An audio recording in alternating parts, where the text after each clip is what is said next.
నేపాల్లో 40 మందితో ప్రయాణిస్తున్న బస్సు నదిలో పడిపోయింది. ఈ ప్రమాదంలో 14 మంది చనిపోయారు. మరో 16 మందికి తీవ్ర గాయాలయ్యాయి. ఈ బస్సులో 40 మంది భారతీయులు ఉన్నట్లు గుర్తించారు అధికారులు. కాఠ్మాండు నుంచి పోకార్ వెళ్తుండగా ఘటన చోటు చేసుకుంది. యూపీ రిజిస్ట్రేషన్తో బస్సు ఉన్నట్లు గుర్తించారు. తనాహున్ జిల్లాలో ఈ ఘటన జరిగింది.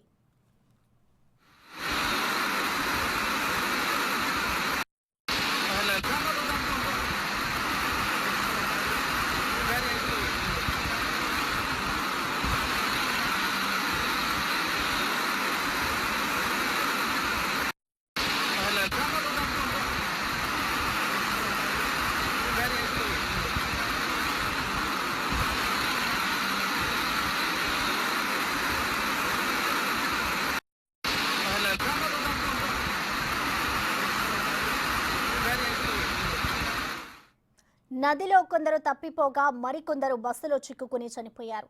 చాలా మందికి గాయాలయ్యాయి. బస్సు నదిలో పడిపోవడంతో అక్కడి స్థానికులు, పోలీసులు వెంటనే స్పందించి సహాయక చర్యలను ముమ్మరం చేస్తున్నారు. తనాహున్ జిల్లాలో సరైన రోడ్లు లేకపోవడంతో ప్రమాదానికి ఒక కారణమని చెబుతున్నారు అధికారులు.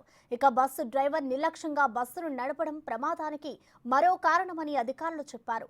బస్సులో ఎక్కించుకోవాల్సిన వారి కంటే ఎక్కువ మందిని ఎక్కించుకోవడం, ఎక్కువ వేగంతో బస్సు నడపడంతో బస్సు అదుపు తప్పినట్లు గుర్తించారు అధికారులు.